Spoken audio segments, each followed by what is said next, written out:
안녕하세요. 저는 남기덕 성도입니다. 한 주간도 잘 지내셨습니까?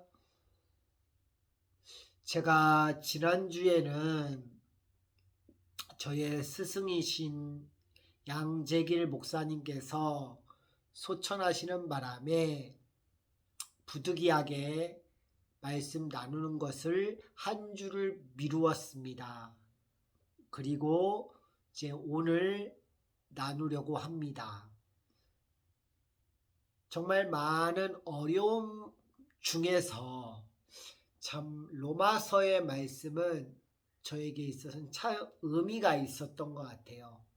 뭐 다른 말씀을 통해서도 사실 주님의 은혜가 있었고 주의 복음의 메시지가 있었지만 제가 정말 힘든 시기에 로마서를 어떻게 다 보게 되었고 그때마다 로마서가 저를 살렸던 것은 분명한 사실입니다. 그래서 이렇게 로마서를 묵상하는 중에 또 저의 멘토이신 목사님께서 소천하시는 것을 보면서 우리가 정말 바라봐야 될 것은 오직 예수 그리스도밖에 없음을 다시 한번 제 마음 가운데 생각하게 되고요. 또 확고하게 됩니다. 인생에 살다 보면은 여러 가지 어려운 순간들이 있고요. 그 가운데서 우리의 못난 모습도 보기 마련입니다. 그럴 때마다 모든 문제의 총체적인 문제는 죄의 문제라는 것을 저는 늘 실감을 해요. 관계에 있어서의 문제, 물질에 있어서의 문제, 또 어떤 이성 간의 문제, 아니면 고부 갈등의 문제, 가족 간의 그런 문제, 또 어떤 아픔에 대한 문제, 슬픔에 대한 것, 고통에 대한 것, 수많은 여러 가지의 문제, 그 사람이 갖고 있는 총체적인 모든 문제, 우리 인간이 가지고 있는 총체적인 모든 문제에, 그리고 우리가 먹고 입고 사는 모든 문제까지도 모든 총체적인 문제는 죄의 문제라는 것을 느낍니다. 죄를 져서 그런 일이 발생했다 그게 아니라 원래 그런 죄가 들어옴으로 말미암아 인간이 타락으로 말미암아 수많은 문제와 고통과 그런 것들이 찾아왔다는 것을 여실히 느낍니다. 특히 본문의 말씀을 묵상하는 가운데 특히 많이 또 제 마음 가운데 느끼게 돼요. 그러다 보면은 우리가 바라봐야 되고 믿고 따라야 될 분이 누구인지를 여실히 느끼게 되는 것이죠. 오늘도 본문의 말씀을 묵상하고자 합니다.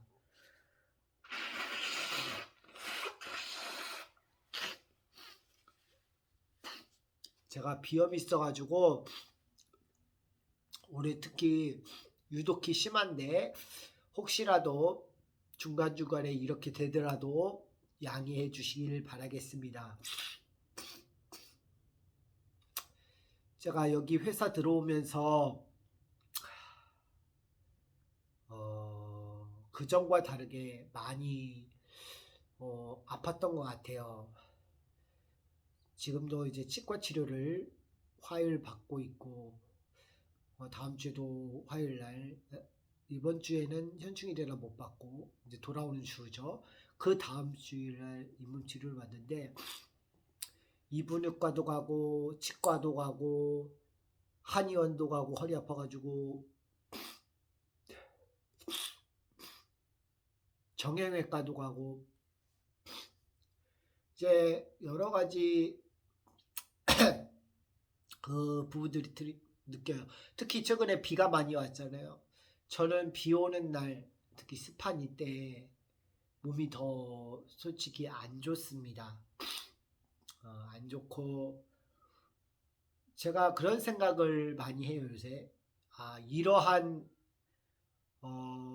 나의 성향과 성격과 그러고 여러 가지의 저의 부족한 모습들을 보면서 얼마나 내 자신이 악한지를 많이 복도해요. 예수님을 믿으면 믿을수록 알아가면 알아갈수록 내가 얼마나 악한 존재인지를 발견하게 되고 그 못난 부분들이 아직도 있지만 그 가운데서도 다듬어 가시는 주님을 보게 되고 그리고 예전에 그렇게 비판을 많이 했던 제가 지금은 더욱 부드러워져 있는 제 자신을 보면서 가끔 놀라고 이제 그렇습니다. 그런 모든 과정들 속에 제가 이 가시가 없었다고 한다면 과연 주님을 제대로 믿었을까라는 생각을 많이 해요. 제 페이스북에서도 올렸지만요. 우리는 정말 뒤엎어진 인생 같아요. 뒤엎어진 인생. 마치 계란 후라이처럼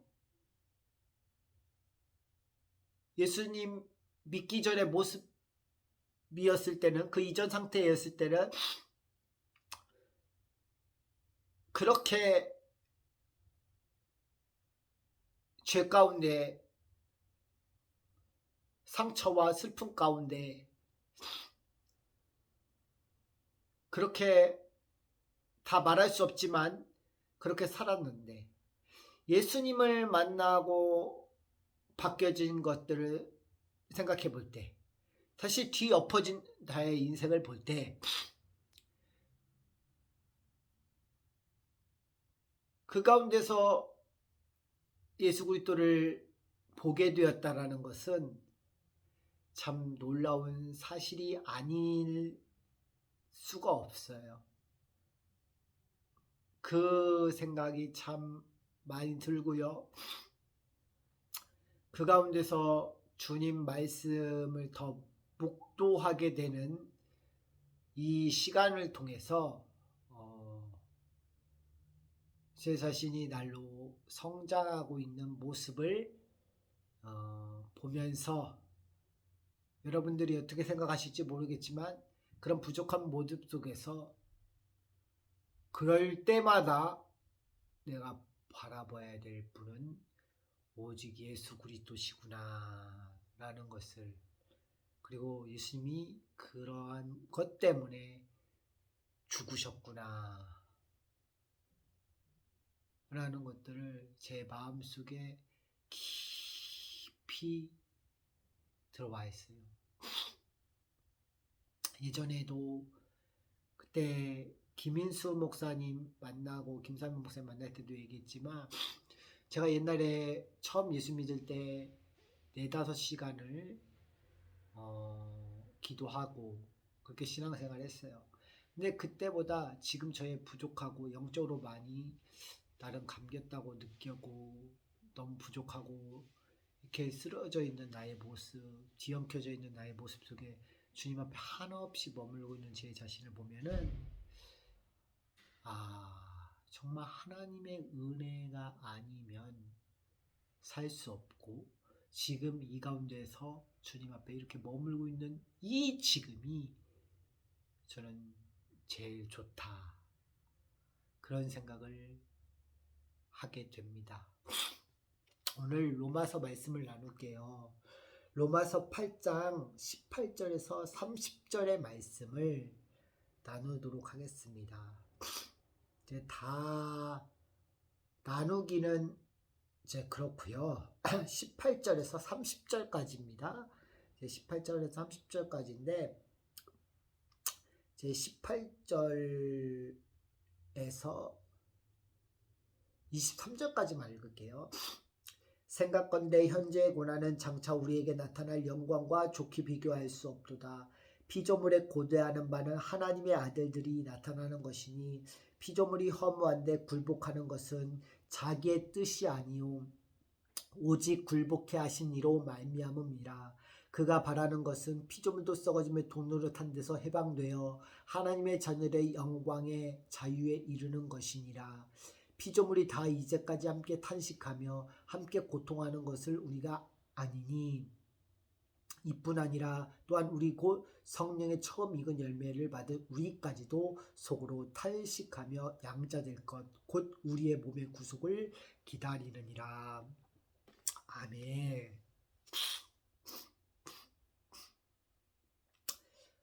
고난에서 영광으로라는 제목입니다. 미리 얘기하자면 다음 주에는요, 로마서 9장 6절에서 13절 말씀으로요, 택하심을 따라 되는 하나님의 뜻이라는 제목으로 로마서 9장 6절에서 13절을 가지고 나눌 거예요. 참으로 은혜가 있어요. 참으로 은혜가 있어요. 그거는 이제 다음 주에 나누게 될 건데, 어쨌든 오늘은 고난에서 영광이라는 제목입니다. 8장 18절에 보면은 생각건대라는 말로 시작이 해요. 여태까지 나눈 대부분의 시작은요, 그러므로나 그런즉이라는 말로 되게 먼저 시작을 했습니다. 물론 이러므로 형제들아 이런 표현들도 시작했던 적이 있습니다. 근데 오늘은 생각건대라는 말로 시작을 하거든요. 생각건대는 원어로 로기조마이라는 뜻이에요. 로기조마이라는 것은요, 목록을 작성하다라는 의미로서 어떤 생각에 대한 기록을 뜻합니다. 이 생각은요, 로기조마이 그 어원이요, 중간태로 되어 있어요. 중간태라는 것은 즉 능동과 피동 사이를 위치하는 태입니다.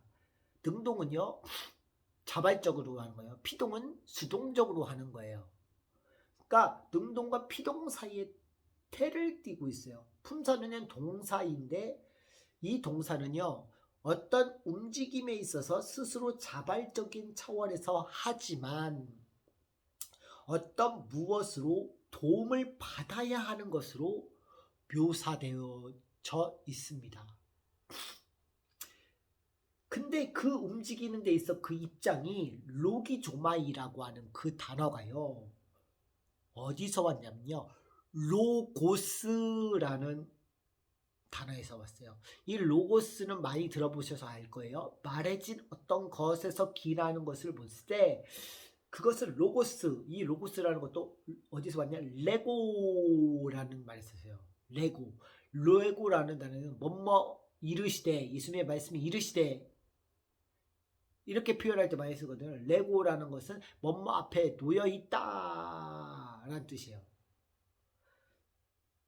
이런 단어에서 왔는데, 즉 우리 앞에 놓여진 로고스라고 하는 것은 그 어떤 것은 결국 하나님의 말씀을 두고, 오직 성경 하나님의 말씀을 두고 말하고 있음을 우리는 대번히 알게 됩니다. 그 말씀을 나누는 것도 지금 이 자리이고요. 매주 주일날 말씀을 듣는 것도 오직 성경을 토대로 듣게 되는 것이고요.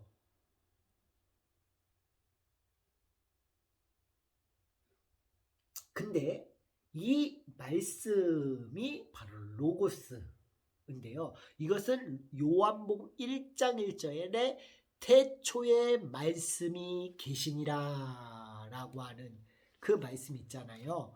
태초에 말씀이 계시니라. 이 말씀님이 하나님과 함께 계셨으니 이 말씀은 곧 하나님이시라. 그가 태초에 하나님과 함께 계셨고 만물이 그로 말미암아 지은 바 되었으니 지은 것이 하나도 그 없이는 된 것이 없느니라. 그 안에 생명이 있었으니 이 생명은 사람들의 빛이라. 빛이 어둠에 비추되 어둠이 깨닫지 못하더라. 그렇게 말하고 있어요. 그리고 쭉 가다가 9절에 참빛 곧 세상이 와서 각 사람이 비추는 빛이 있었나니 그가 세상에 계셨으며 세상은 그로 말미암아 지은 바 되었으니 세상이 그를 알아보지 못하였고 자기 땅에 오매. 이 땅에 오매. 자기 땅에 오셨다는 게 뭐야? 성육신, 도성인신. 예수님께서 이 땅에 낮고 낮은 이 땅에 내려오신 것을 얘기합니다. 그때 자기 백성이, 이스라엘 백성이 영접치 아니하였으나 영접하는 자, 그 이름을 믿는 자, 예수 그리스도의 그 이름을 믿는 자들에게는 하나님의 자녀가 되는 권세를 주셨으니 라고 얘기하고 있어요. 그러니까 그 태초의 말씀이 계시니라 할 때 그 말씀이요, 로고스입니다. 그분은 하나님이세요. 근데요, 이 로고스, 태초라고 하는 이 단어가요, 창세기 1장의 태초와는 다릅니다. 예, 기억하셔야 돼요. 창세기 1장 1절하고 이 요한복음 1장의 1절의 태초는 다른 태초예요. 창세기 1장 태초는요, 시작이란 뜻이에요. 아니면 출발이라는 거예요. 그러니까 태초라는 것이 시작을 의미하는 거예요. 그런데 요한복음 1장 1절의 말씀은 태초가 아니라 태초 이전에를 얘기하는 거예요. 태초 이전에. 그러니까 이거를 어떤 표현으로 하면 영원 전에, 창세 전에, 만세 전에 똑같은 말입니다.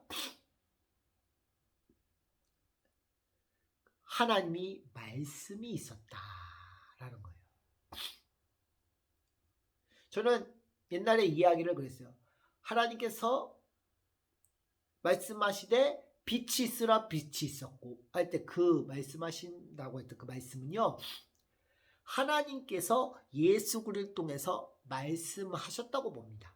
그리고 그 말씀을 통해서 세상 만물이 지어졌다고 봐요. 그 가운데서 그 곳을 운행하셨던 분이 누구냐? 그분의 영이셨다는 거죠. 여호와의 영,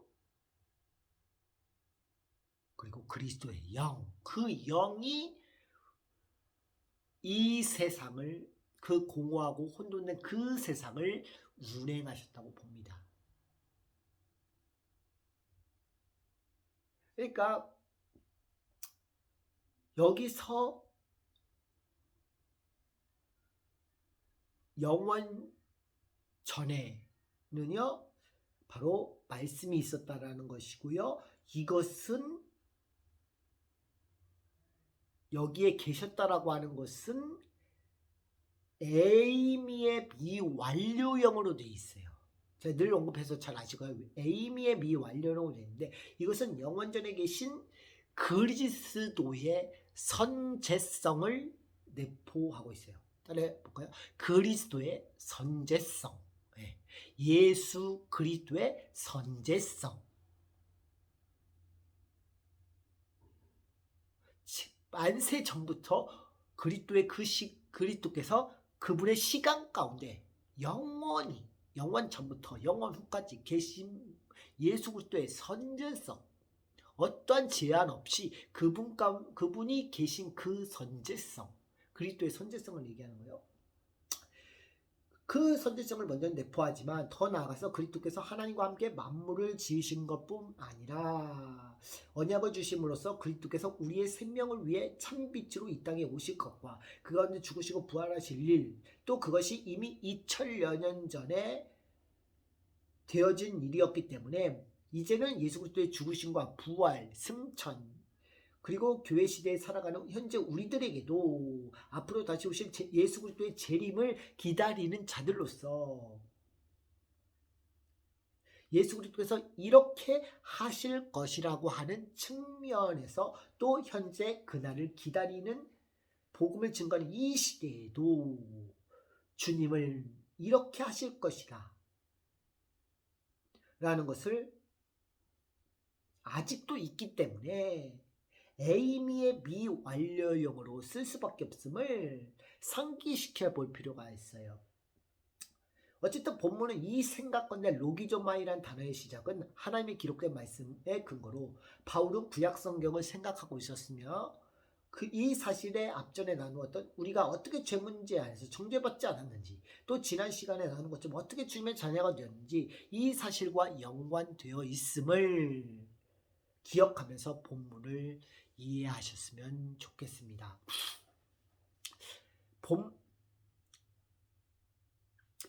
바울은요, 본문에서 바울의 생각은요, 달리 생각할 여지가 없이 예수 그리스도의 십자가의 복음을 말하는 것입니다.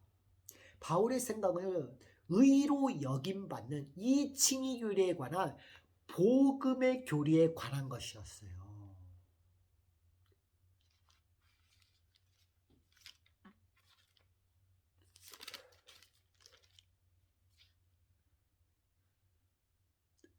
로마서 3장에 보면 성경이 무엇을 말하느뇨? 아브라함이 하나님을 믿음에 이것이 저희에게 의로 여기신 바 되었느니라 할 때 의로 여겼다. 이것이 로기조마이입니다. 그리고 6장 11절에도 보면은 이와 같이 너희도 너희 자신의 죄를 대하여는 죽은 자요 그리스도 예수 안에서는 산자로 여길지어다. 이 여긴다라는 것이 바로 로기조마이입니다. 로기조마이. 그리고 8장 36절에서도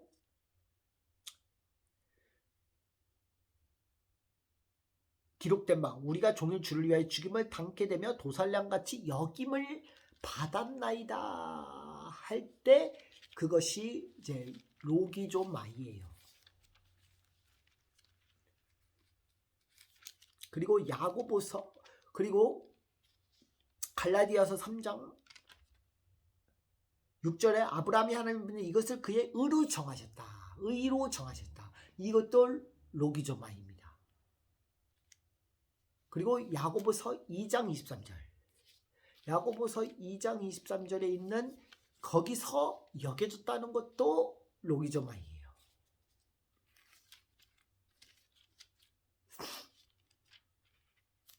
그리고 고린도전서 4장 1절에 보면은 사람이 마땅히 우리를 그리스도의 일꾼이요 하나님의 비밀을 맡은 자로 여길지어다.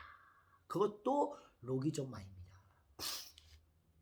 이런 은혜를 안 바울은요, 현재의 고난은 장차 우리에게 나타나 영광과 비교할 수 없는 말로 고백 안 할 수 없게 만들었어요.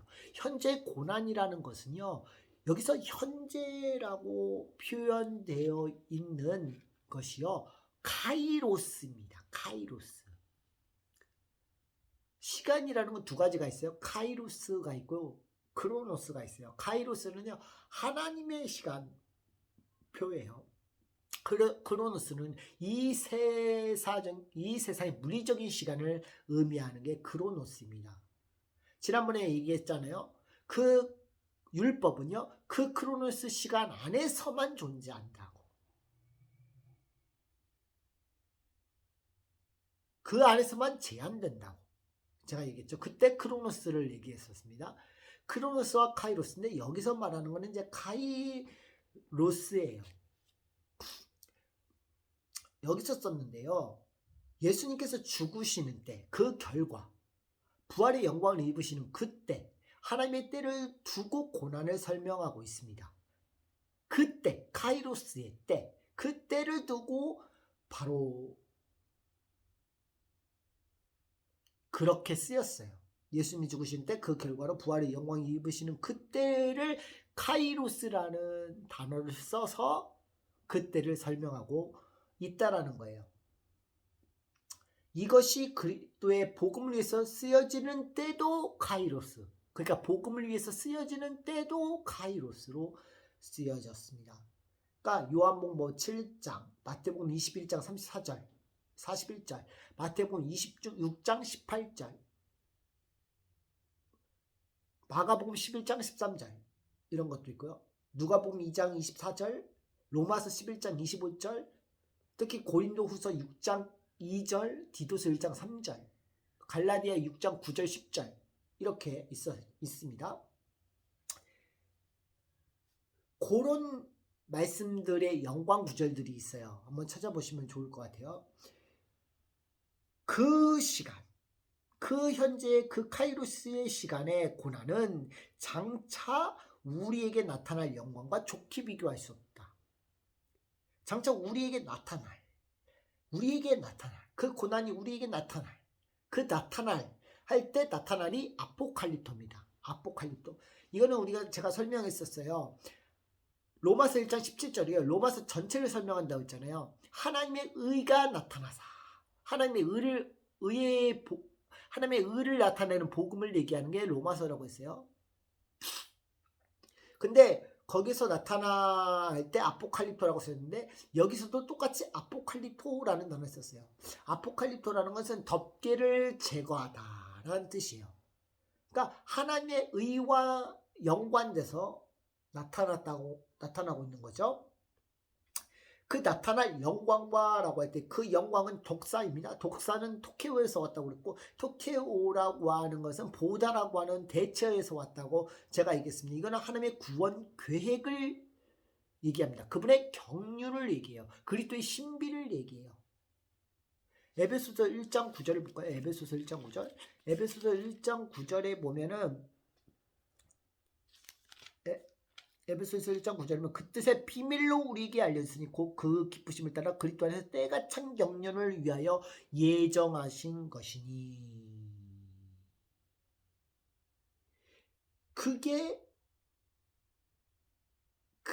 그것을 향하게 되는 것, 그것이 이 고난보다 비교할 수 없다라고 말하고 있습니다.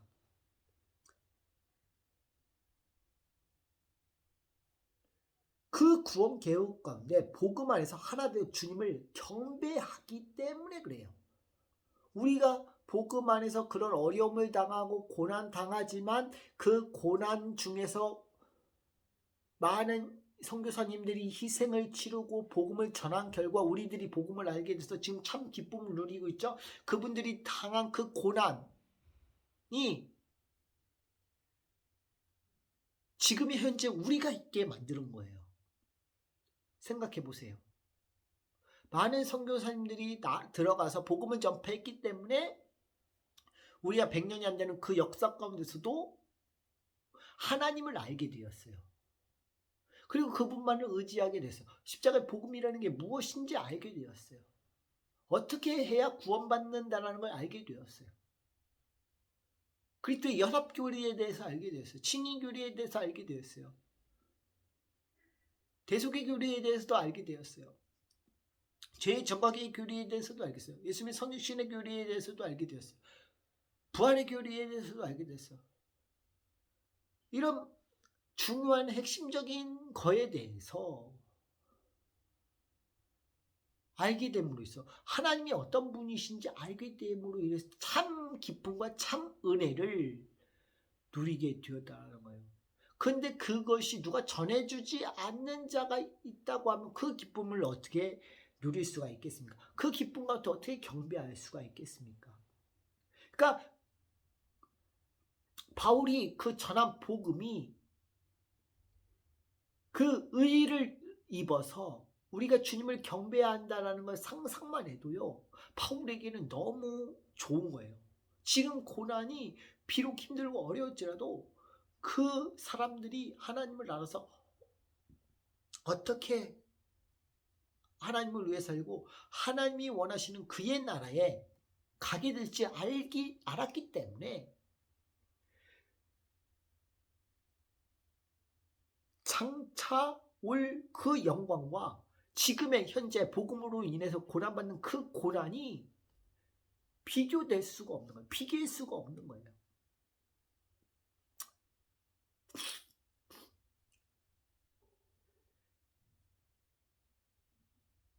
그러한 가운데 나타날 영광과 좋기 비교할 수 없도다. 이제 영광이라는 단어에서도 많은 말씀들이 있어요. 뭐 고린도후서 4장 17절, 베드로후서 3장 18절, 요한복음 5장 39절. 영생에 대한 생각할 때 그 생각이 토케오입니다. 갈라디아 2장 9절, 그들과 함께 세워가는 그들을 여기는, 그에서도 바로 지금 쓰여진 독사라는 단어가 쓰였습니다. 그리고 어떤 자들에게 안식이 들어가지 못할 것에 대한 생각, 그 토케오도 히브리서 4장 1절에 포함되어 있어요. 이것을 통해 바울의 의도가 뭐뭐하려는 그 바울의 의도가 하나님의 뜻에 기반되어 있음을 시사해 주고 있습니다. 19절에 보면요, 하나님이 고대하는, 피조물이 고대하는 하나님의 알들들이 나타나는 것이니 라고 되어 있거든요.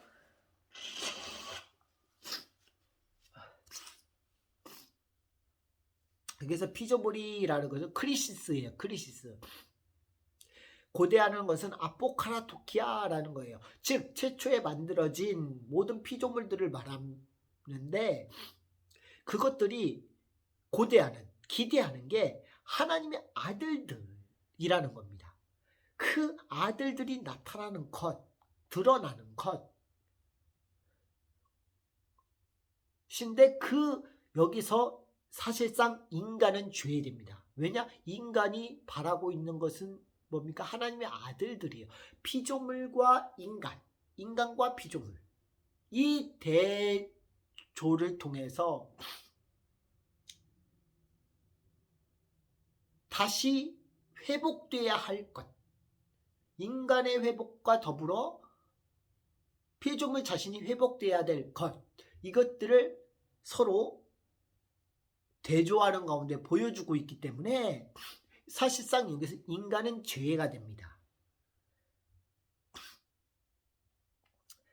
하나님의 아들들이 어떤 특징을 보여주느냐면요, 이는 하나님의 칭의를 입은 자로서 후에 재림, 예수님과 똑같은 부활의 신령한 몸으로 존재할 하나님과 함께 그 나라를 함께 다스릴 자녀들을 의미하고요. 또 하나님의 아들들은 피조물들이 그냥 기다리는 것이 아니라 학수 고대하고 있다는 거예요.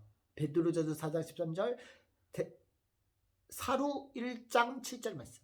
이러한 일들은 피조 세계가 무익, 즉 헛된 것에 종속되게 된 것은 21절에 피조물의 썩어질 것과 대조해서, 피조물의 썩어짐에 종료탄 데서 해방되어 할 때 피조물이 썩어졌다고 되어 있죠.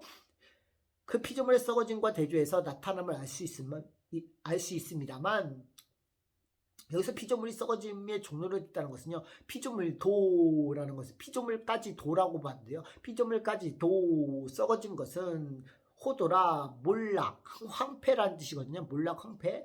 하게 된 것은 우리 인간의 죄로 타락할 때 피조물도 함께 무너져서 죄로 무너진 인간의 삶의 고통을 위해 사는 그것에 속박된 피조 세계의 모습이 있음을 드러내주고 있습니다. 창세기 3장 17절 볼까요? 창세기 3장 17절.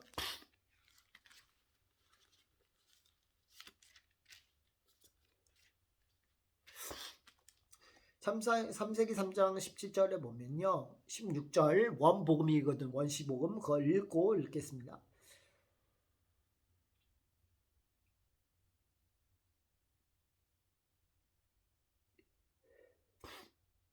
내가 너로 여자의 원수가 되게 하고 너의 후손도 여자의 후손과 원수가 되게 하리니 여자의 후손은 내 머리를 상하게 할 것이요 너는 그의 발꿈치를 상하게 할 것이니라 하시고, 16절, 또 여자에게 이르시되 내가 내게 잉태하는 고통을 크게 더하리니, 여자의 고통이죠. 내가 수고하고 자식을 낳을 것이며 너는 남편을 사모하고 남편은 너를 다스릴 것이니라 하시고, 아담이 이르시되 내가 내 아내의 말을 듣고 내가 너로 먹지 말라 한 나무 실과를 먹었은즉 땅은 너로 인하여 저주를 받고 너는 종신토록 수고하여야 그 소산을 먹으리라. 18절, 땅이 내게 가시덤불과 엉겅퀴를 낼 것이며 너희 먹을 것을 밭의 채소인즉. 19절, 내가 얼굴에 땀이 흘러야 식물을 먹고 필경은 흙으로 돌아가니 그 속에서 내가 취함을 입었음이라. 너는 흙이니 흙으로 돌아갈 것이니라 라고 얘기하고 있습니다. 원래 인간은 죄 가운데 피조세계에도 인간의 죄 가운데서 인간의 타락뿐만 아니라 피조세계도 타락해 왔는데 그 이전의 창조세계는요. 생물, 살아있는 피조물의 모습으로서 하나님과 하나님의 형상으로 지음받은 인간을 위해서 존재했었습니다. 창세기 2장 4절에서 5절 볼까요? 4절에서 5절. 여호와 하나님이 천지를 창조하실 때에 천지에 창조된 대략이 이러하니라. 여호와 하나님이 땅에 비를 내리지 아니하셨고 경작할 사람도 없었으므로 들에는 초목이 아직 없었고 밭에는 채소가 나지 아니하였으며. 그리고 19절 20절 볼까요? 19절 20절. 여호와의 하나님이 흙으로 각종 들짐승과 공중의 각종 새를 지으시고 아담이 어떻게 이름을 졌나 보시려고 그것들을 그에게 이끌어 이르시니 아담이 각 생물을 일컫는 바가 곧 이름이라.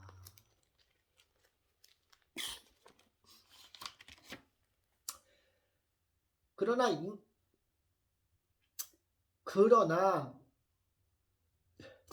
이 죄로 타락한 인간과 함께 황폐해진 땅이 두드러진 구절이 있어요. 예레미야 12장 4절 볼까요? 예레미야 12장 4절.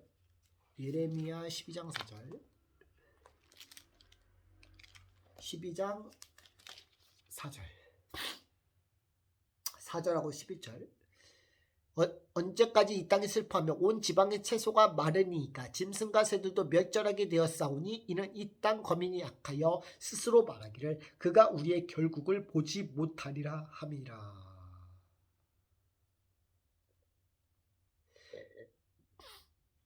(11절) 그들이 이를 황무케 하였으므로 황폐케 하였으므로 똑같은 말입니다. 그 황무지가 나를 향하여 슬퍼하게 하는도다. 피조세계의 그런 황폐되고 몰락된 것들을 보면서 예레미야는 슬퍼했어요. 이 온 땅이 황무하면 이를 개의치 않은 자가 없도다. 바울의 심정이죠. 예레미야 심정이 곧 바울의 심정입니다. 이런 구절들이 있어요. 어쨌든 그러나 인간의 죄로 인한 타락으로 피조세계도 22절에 보시면은 피조물이 다 이제까지 함께 탄식하며 함께 고통하는 것을 우리가 아나니 라고 되어 있는데 22절에 보시면 알겠지만 피조물이 다 온 피조물이 지금까지 다 함께 탄식하며 즉 탄식한다는 건 쉬스테나조거든요. 함께 누구와? 죄와 신음하는 죄로 타락하는 인간과 함께 신음한다는 거예요. 재난을 겪는다는 겁니다. 그런 상황이었다라는 거예요. 여기서 함께 신호단호라는 거거든요. 이거는 이제 전치사로 되어 있는데 결합을 의미해요. 기본어가 결합 자체를 의미해요. 그러니까 인간만 얘기하는 게 아니라 인간과 함께 피조 세계의 타락상을 보여주고 있고요. 그 가운데서 인간과 함께 피조 세계가 어떤 고통이 드러나는지 보여주고 있어요. 이것을 고통이라고 하는 이 고통을 무엇에 비유해야 되냐면 여자가 출산하는 그 아이를 출생할 때 출산하는 그 고통의 의미를 담고 있어요. 그 고통이란 뜻이. 탄식하며 함께 고통하는 것을 우리가 아나니 고통하는 것을 우리가 아나니 그 고통이 바로 여자가 출산하는 그 고통과 동일한 의미입니다. 그런 것들을 지시함으로 우리는 보게 돼요. 어떤 지시에 의해 되어졌다는 점을 추측해 보게 되냐면 앞에 20절에 보면은 피조물이 험한데 굴복하는 것이 자기의 뜻이 아니오 오직 굴복케 하신 이로 말미암으니라 그랬거든요. 그러니까 20절 그것을 굴복하신 분에 의하여 그렇게 되었다는 점을 상기시켜 볼 필요가 있어요. 근데 그는 중요한 게 오직이라는 단어가요. 오직 알라라는 뜻인데 이거는 강조 용법인데요. 정말 또는 사실 그런 뜻이에요. 정말 사실. 이 단어를 주목하는 가운데 20절을 봐야 됩니다. 피조물이 험한데 굴복하는 것이 자기 뜻이 아니오 오직 굴복. 오직 굴복. 강조점을 두고 있어요. 그만큼 중요하다는 거죠. 왜냐하면 굴복이라는 것이 히포타스예요. 히포타스. 근데 이 히포타스라고 하는 단어가요, 그냥 종속이 아닙니다. 죄기적으로 종속이에요. 죄기적으로. 죄기적으로 종속이라는 것은 뭐냐면 본래 이전 상태가 있다라는 얘기거든요. 죄기적이라는 거. 다시 돌아가야만 된다라는 거예요. 그러니까 이전의 상태로 돌아가야만 하는 그런 종속된 상태를 얘기하는 겁니다. 그 가운데 있기 때문에 이게 우리의 몸의 구속에 23절에 대한 그 소망과 더불어 연관되어 생각을 하게 됩니다. 따라서 21절에 보면은 그가 바라는 것은 피조물도 썩어짐의 종노릇한 데서 해방되어 하나님의 자녀들의 영광과 자유에 이르게 되었느니라.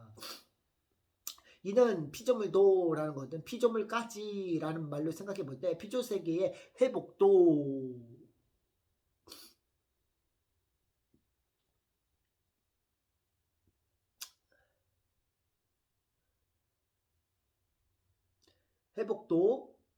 하나님의 자녀들이 영광, 독사이죠. 자유, 엘루데리아입니다. 거침없는 자유를 뜻해요. 합법적으로 얻어진 거리낌 없는 자유를 얘기해요. 영광, 독사라고 하는 것은요, 제가 얘기했잖아요. 생각하라.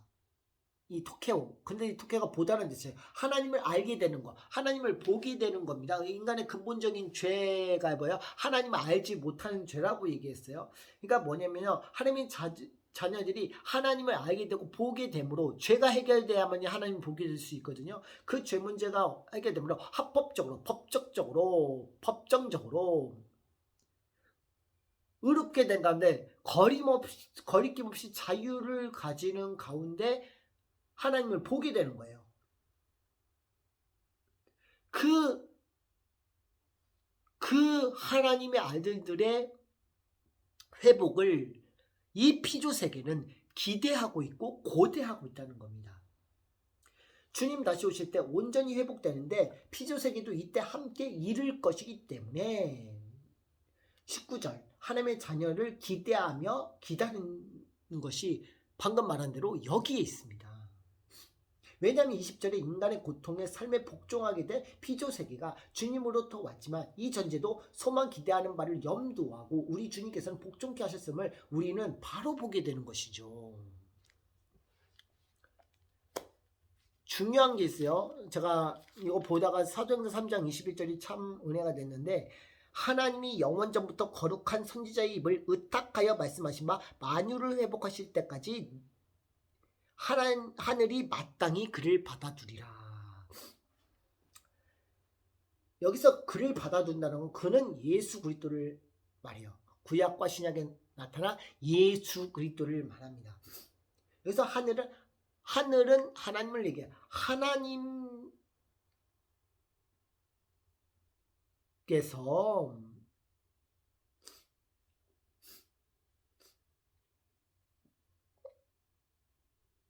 영원부터 거룩하신 선지자의 입을 의탁하여 말씀하신 바 만유에 회복할 때까지 하늘 계신 하나님께서 그 예수 그리스도를 받아주신다.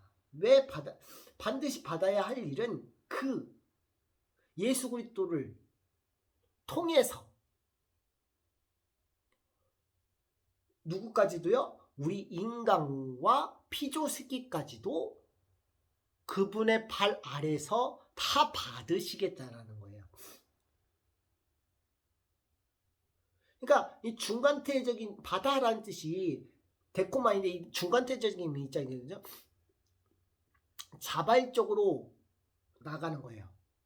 예수 그리스도께서 하나님이신 아버지 하나님께 자발적으로 나가는데 우리와 더불어 피조세계도 함께 그분 발 아래 있는 그분 피조세계도 함께 하나님께서 다 받으시는 거예요. 그래서 예수님 고린도전서 15장에 보면 그 모든 것들을 그 발 앞에 있는 모든 것을 하나님께서 무릎 꿇게 하셨고 그들도 모든 것을 하나님께서 어떻게 그 예수 그리스도께서 그 발 앞에 둔 모든 것을 누구에게? 하나님 아버지에게 양도하시는 것을 설명하고 있는 거죠. 그러니까 하나님 아버지와 예수 그리스도께서는 동등된 입장에서 하나님의 그 행하셨던 그 구원 계획 안에서 예수 그리스도를 통해서 이루시는 모든 것들을 다 받으신다는 거예요. 그러면서 23절이 나오는 거예요. 23절. 23절에 있는 이뿐 아니라 라고 되어 있는데 겨우 또는 유일하게 그것 하나 홀로 란 뜻이에요. 또한 그런 뜻이기도 합니다. 이뿐 아니라 또한 우리 곧 성령의 처음 익은 열매로 받은 우리까지도 속으로 탄식하며 양자될 것을 곧 우리의 몸을 구속을 기다리느니라. 여기서 이뿐 아니라 겨우 유일하게 그것 하나 홀로가 아니라고 그랬어요. 피조세계 그뿐만 아니라 방금 말했던 우리 자신을 얘기했어요. 왜? 피조세계가 고대했던 게 누구예요? 하나님의 아들들이었어요. 하나님의 아들들이 나타나는 것이죠. 이제 그 피조세계를 얘기하면서 하나님의 아들들을 얘기를 하는 겁니다. 하나님의 아들 되는 우리, 곧 성령이 처음 익은 열매를 받은 우리까지도 라고 표현되어 있잖아요. 그러니까 오직이라고 쓰였던 알라, 강조용법이라고 했어요. 그 의미는 다른 것들이라는 것입니다. 그러니까 그 전에 피조세계에서 얘기했지만 그들이 기다리고 있는 우리, 하나님의 형상을 닮은 하나님의 아들들을 가리키는 거라고 했어요. 그 우리 자신이 바로 처음 열매 익은 겁니다. 성령님을 통해서 성령의 처음 익은 열매. 성령님이 우리 안에 내주하시잖아요. 예수 그리스도를 믿음으로 성령님이 내주하시잖아요. 그분으로 인해서 처음 익은 열매, 다시 태어난 열매, 중생, 거듭남, 예수 믿고 구원받은 우리들을 가리키고 있는 것이죠. 그것과 다른 만물의 영장 우리 사람, 그리고 피조물이 고대한 하나님의 아들들, 바로 19절에서 말한 그 아들들인데요. 이거는요 전제가 있어요. 우리를 위해서 죽으시고 부활하신 우리 구주 예수 그리스도 인해서 첫 희생물이 된 우리라는 거예요. 그러니까 우리가 구원의 열매가 첫 희생물이 된 데에 제일 중요한 게 뭐냐면 예수님이 우리의 첫 열매가 되셨다는 거예요. 구원의 첫 열매, 잠든 자들의 첫 열매가 되어주셨기 때문에 우리가 첫 열매가 맺어질 수가 있는 거예요. 우리가 맺어질 수 있는 이유는 그분이 우리를 위해서 죽으시고 부활하시는 가운데 첫 열매가 되어주셔서 우리 또한 그 열매를 맺게 된 것이죠. 그래서 그분의 영으로 말미암아 의와 생명을 입게 되는 겁니다. 그분의 영으로 말미암아 예수님 다시 오실 때 우리가 신령한 몸으로 변화되는 거예요. 정말 이것이 중요합니다. 그것 가운데 탄식하며 그리고 우리까지 속으로 탄식하며 우리의 양자 될 것 곧 우리의 몸의 구속을 기다리느니라. 그것 가운데 탄식하며 예수 믿는 우리가 그 길에서 양자 삼으신 성령님을 통해 우리의 몸의 속량 아폴리트로시스예요. 구속행위, 자유, 해방, 구원, 구속을 얘기합니다. 로마서 3장 20절 그분의 구속으로 말미암아 의롭다 하심을 입은 자 되었느니라. 예수 그리스도를 통해서 예수님이 죽으신 것 부활하신 그 은혜를 통해서만이 구원을 받을 수 있다는 거예요. 의롭게 여겨질 수 있다는 거예요. 기다린다는 건 앞에 크테코마이거든요. 떨어져서 기다리다. 어떤 것부터 자원받다는 거예요. 우리가 기다리게 되는 거는 예수님께서 이미 그 부활의 몸을 경험하셨기 때문에 그분 떨어져서 그분을 바라보는 가운데 그분의 자원을 받아서 그분의 그 은혜를 받아서 우리는 그 구속의 몸을 기다리는 거예요. 우리가 기꺼이 얘기하는 자랑, 그 소망으로 기대로 구원함을 얻었으니 25절 만일 우리가 보지 못하는 것을 바라면 참으로 기다릴지니라. 참는다라는 건 휘포모네입니다. 휘포모네는 제가 얘기를 했습니다. 로마서 2장 7절이나 5장 3절이나 야고보서 1장 3절이나 그 인내는 성도들의 인내입니다. 이건 히포메네에서 왔다고 했어요. 이제 히브리서 12장 1절 십자가를 참으사할 때 참으사 부끄러움을 개의치 않으셨다라는 말할 때 참으사가 히포메네였어요. 머물 밑에서 머무르다는 의미로서 작용한다고 했습니다. 십자가의 주님 앞에 늘 끊임없이 나아가는 모습을 가리킨다고 설명드렸습니다. 그것을 통하여 기다린다는 것은 예수 그리스도의 그 은혜로 정령 이루어질 그 확신 소망 가운데 가득 차 있음을 묘사하고 있다는 거죠. 근데 그 소망이 보이지 않는 소망이래요. 25절 보이지 않는 소망으로 바란다는 게 특징입니다. 히브리서 11장 1절, 고린도서 4장 18절, 데살로니가전서 1장 3절, 5장 8절. 보지 못하는 그것을 바란다. 호스, 그 관계, 그 지식 가운데 보지 못하는 그것과 관계되어 있다는 거예요. 고린도전서 13장에 보면은 모든 것을 믿으며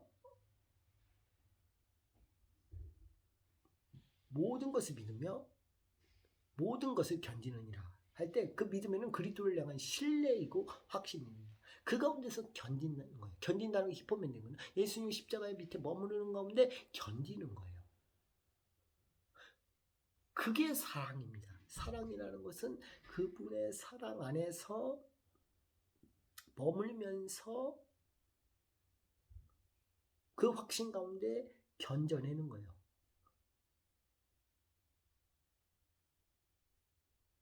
그리고 고린도전서 9장 11절도 있는데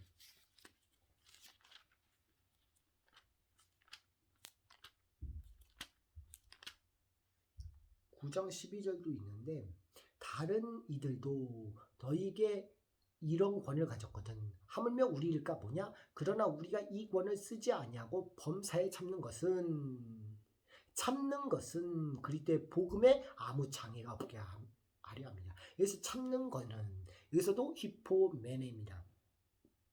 사도직의 권리 포기, 자기 부인도 참는 것에서 와요. 근데 그 참고 자기 부인, 예수님이 자기 부인하고 자기 십자가를 지라고 했죠. 그 부인은 어디서 오냐? 예수님이 십자가의 밑에 머무는 가운데 그 사람이 십자가 앞에 세워지는 가운데 자신의 권리가 포기되는 거예요. 그분의 은혜로 포기되는 거예요. 내 스스로 포기하고 싶다고 해서 포기되는 것이 아닙니다. 그분의 전적인 은혜가 있고 그분의 영 성령께서 역사하셔서 그 만심을 우리가 기다려야 돼요.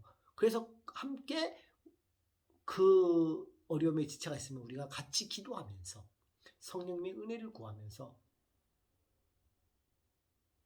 함께 그때 몸된 지체로서 나아가야 되는 겁니다.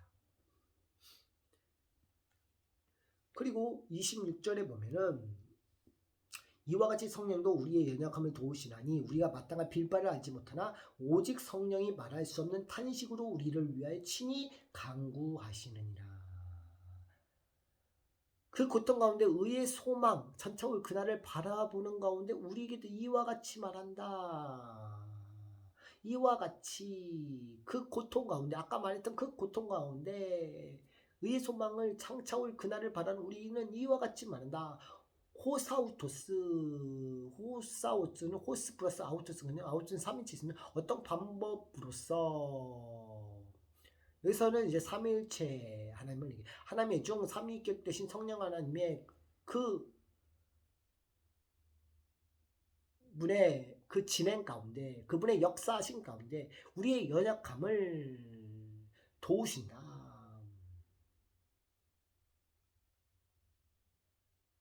위에 이어지죠. 그분을 참음으로 그분을 십자가에 세우고 바라보면서 그 가운데서 그분의 영 성령에 의해서 탄식하며 그분의 도우심을 통해서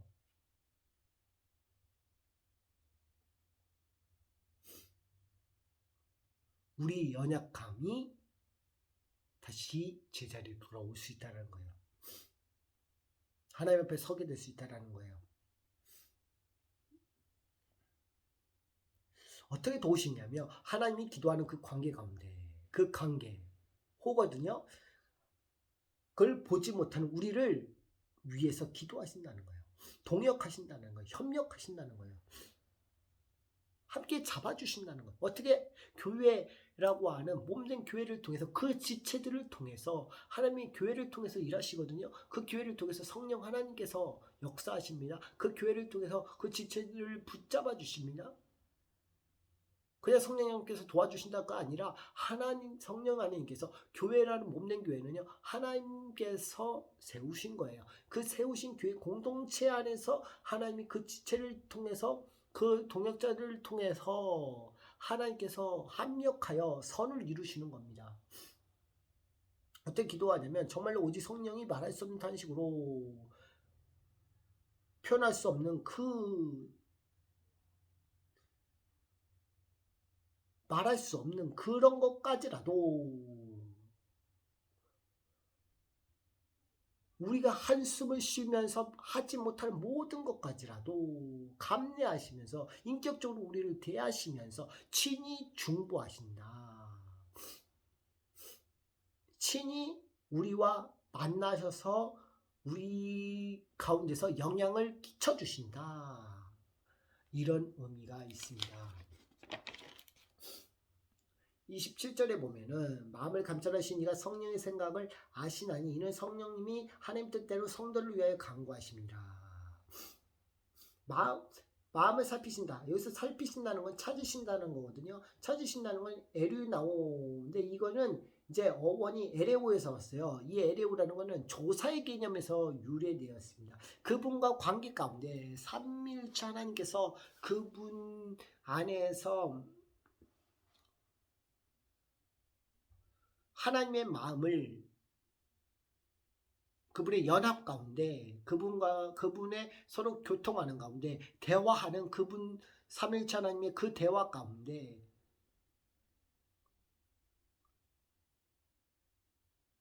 성령 하나님께서 부어주신 그 역할로서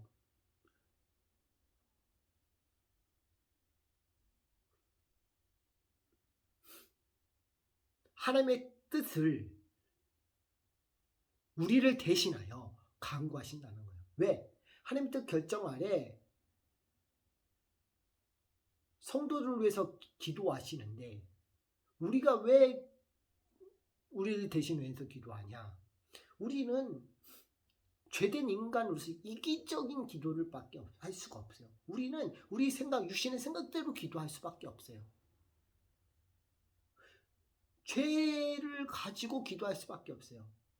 그런 것을 하나님이 탄식하시면서 성령님께서 하나님 마음을 아시고 살피시는 가운데 우리를 대신하여서 우리의 그 기도의 원인을 찾으셔서 하나님께서 교회를 통해서, 동역자를 통해서 함께 나누시는 가운데 그를 함께 동역하여 기도하는 거죠.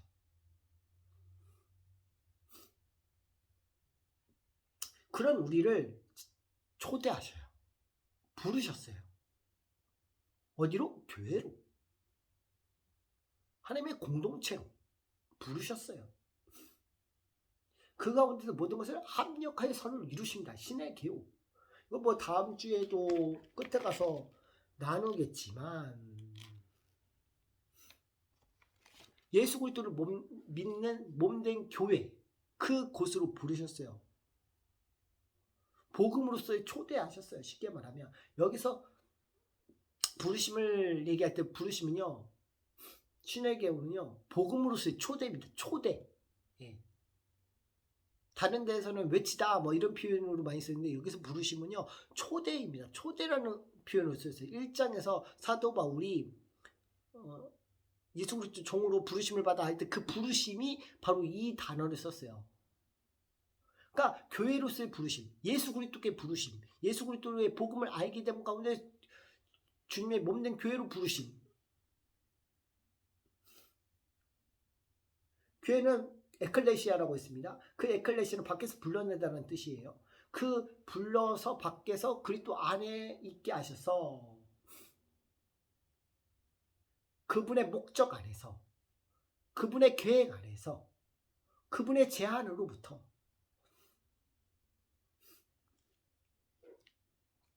그 일들을 이루기 위해서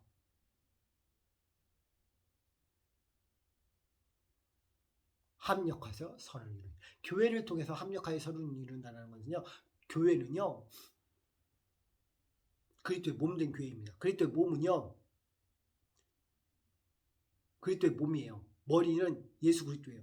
예수 그리스도의 몸된 교회. 예수 그리스도 자체가 성전을 얘기하는 겁니다. 예수 그리스도가 그 자체가 교회를 얘기해요. 가르칠 교, 돌이킬 회, 돌이켜서 가르침으로 인해서 주님께 돌아오게 되는 거, 이게 교회잖아요. 가르치는 모임이잖아요. 교회가 가르칠 교, 모일 회, 가르치는 모임이잖아. 예수 그리스도에 대해 가르침을 받는 그 교회. 무엇에 대한 가르침입니까? 복음으로서의 가르침입니다. 그 가르침을 통해서 십자가 앞에 세우게 됨으로 인해서 그 가운데서 은혜를 받고 변화가 되어서 예수 그리스도께서 선 자체이시냐, 그분의 안에서 선을 이루어 가시는 것. 예수 그리스도를 알게 되는 것. 그 예수 그리스도 안에서 알므로 인해서 살아가는 것.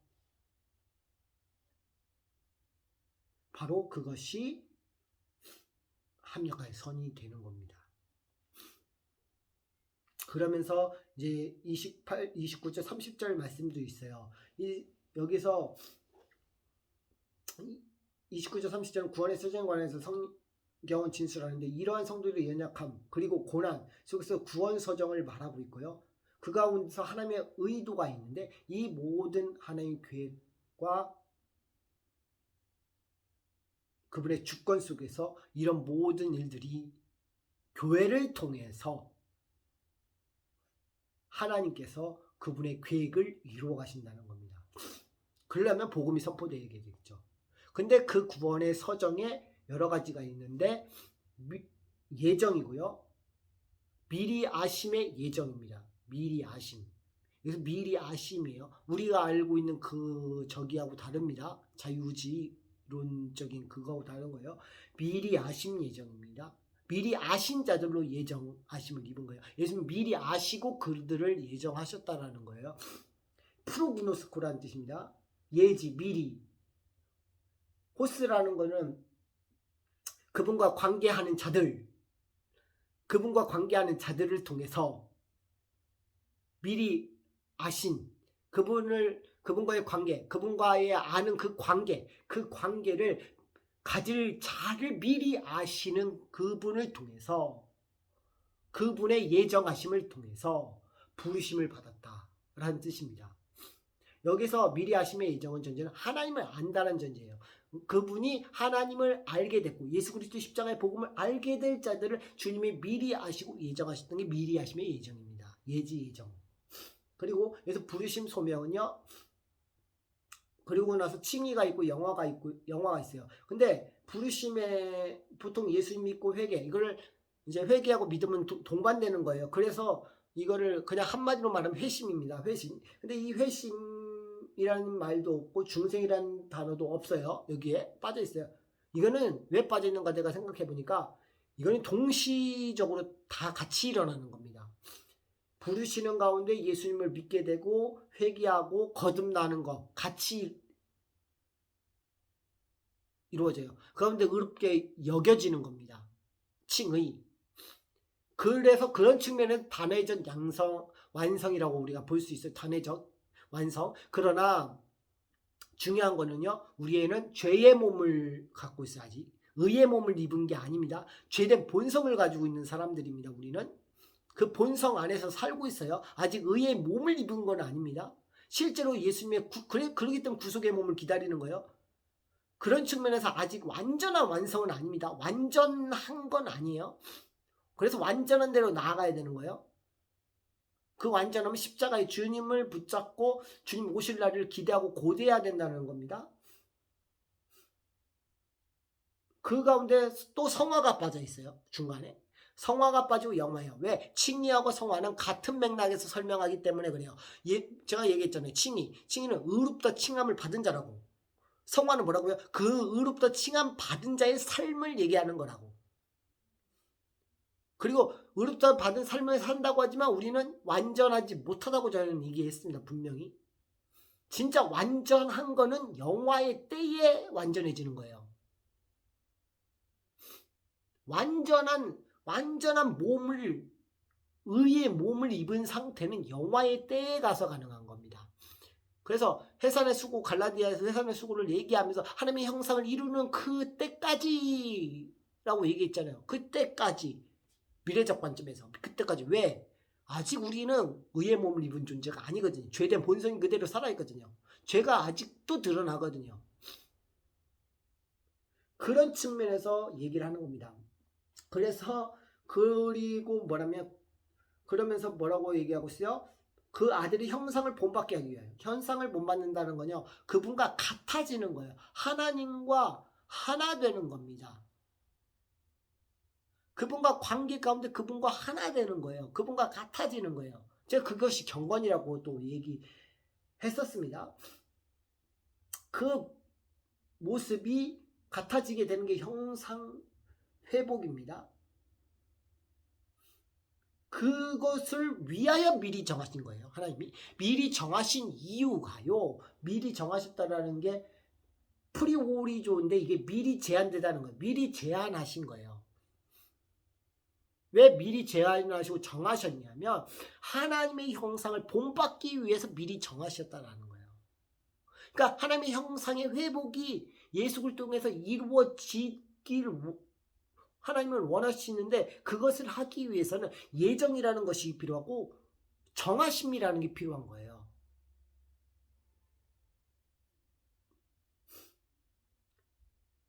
그런 가운데 예수 그리스도께서 우리의 맏아들 되시는 사실을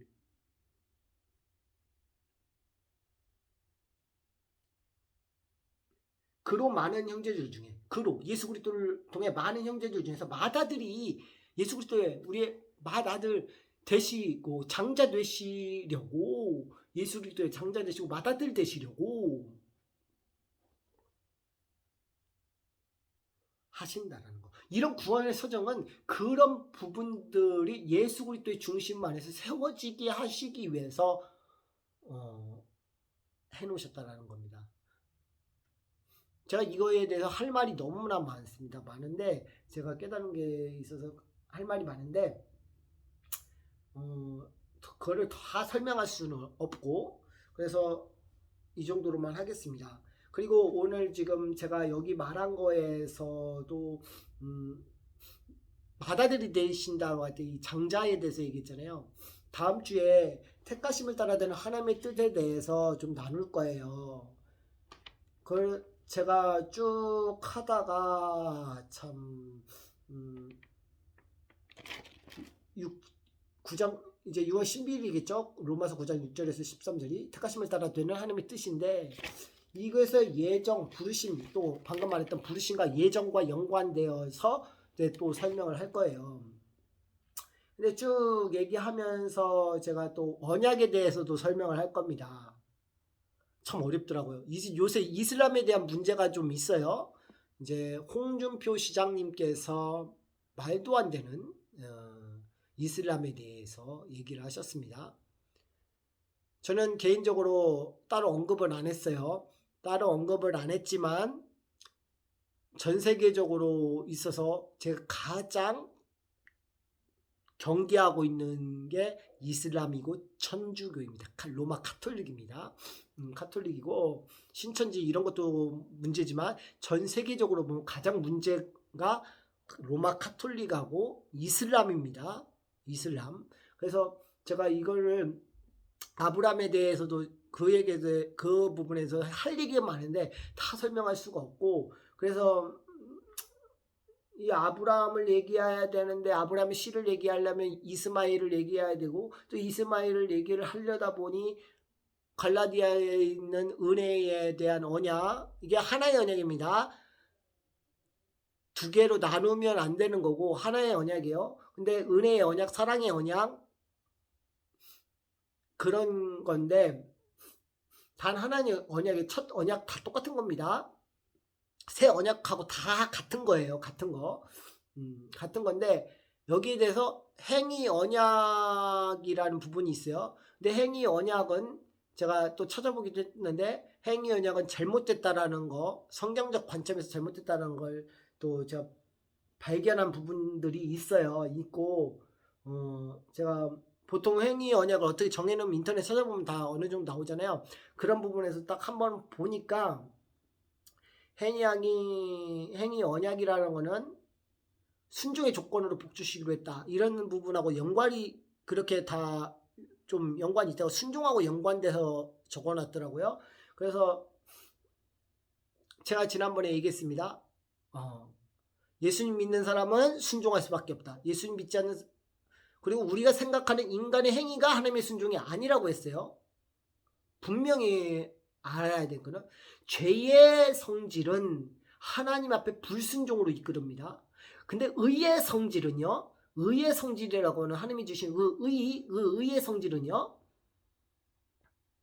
의의 성질은요. 순종하게 합니다. 순종. 우리 인간적인 관점에서 보니까 저게 순종하지 않은 거지 라고 하는 거지 하나님 보신 관점에서 그게 순종인지 아닌지 우리가 다 알 수가 없죠. 우리 인간의 관점에서 자꾸 보려고 하는 시도가 굉장히 인본주의적인 거고요. 굉장히 조금 바람직하지 않습니다. 저는 신분적인 입장을 따르는 사람이기 때문에 인본주의, 인문학 뭐 이런 거 자유주의 신학 다 별로 좋아하지 않고요. 대체 신학도 좋아하지 않고 좋아하지 않습니다. 언약 신학만 신학이라고 저는 생각을 해요. 언약 신학. 그것도 어떻게 언약 신학을 얘기하느냐에 따라 틀리지만 특히 십자가 신학이라고 저는 봅니다. 그리고 이걸 얘기하고 싶은 게 굉장히 많아요. 할 얘기가 많아요. 그거 신해상 언약에 대해서도 할 말이 좀 있는데 제가 이거를 시간이 없다 보니까 다 정리할 수가 없어서 그냥 짧게만 그냥 썼어요. 짧게만 썼어요. 특별히 신명기 33장에 대해서 참 생각을 좀 주의 있게 보면서 좀 이해가 가지도 않고 하다가 하나님께 마음을 구하면서 또 이어지는 구절들이 또 있어서 참 은혜가 참 많았던 부분들이 참 있었는데 참 나눌 게 많아요. 거기다 대고 예전에 김사면 목사님이 에서는 형통을 받은 자인가 였나요 제목이. 거기에서 에서에 대해서 한번 언급하시는데 뒤에 있는 에서 한 내용 얘기에다 찾다가 너무 분량이 많고 광대하기도 하고 일일이 다 찾아볼 수가 없으니까 전체적인 부분에서만 이제 설명해야 되겠다 이렇게만 생각을 하고 에서에 대한 부분도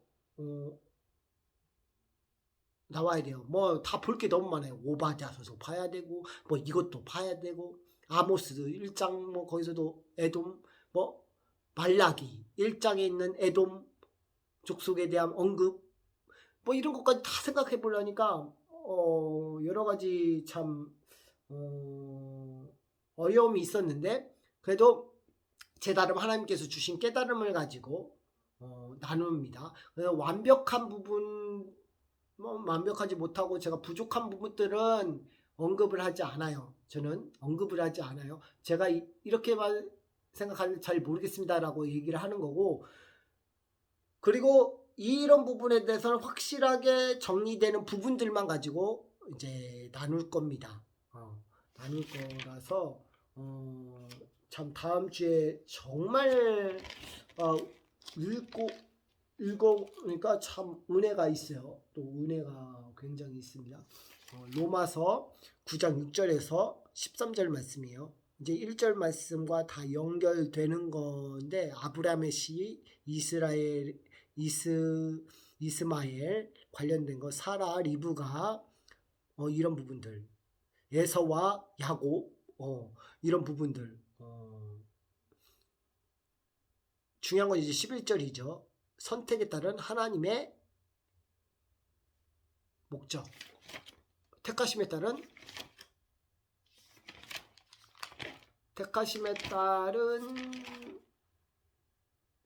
되는 하나님의 뜻.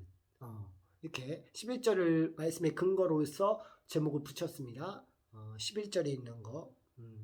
택하심을 따른 하나님의 뜻, 그 부분이 나와요. 그래서 그 부분을 이제 묵상하고 다음 주에 나누려고 합니다. 그 다음에 나눌 거는 또 뭐 나눌지 그때는 이제 봐야 될 것 같고요. 이제 하나님의 은혜로 이렇게 잘 마무리를 했네요. 아유, 힘듭니다. 이거를 참 잠이 나름 준비해서 나누려고 하니까 참 쉽지는 않아요. 근데 마음에 참 복음에 많은 마음에 힘이 에너지가 솟아져요. 기쁨이 솟아집니다.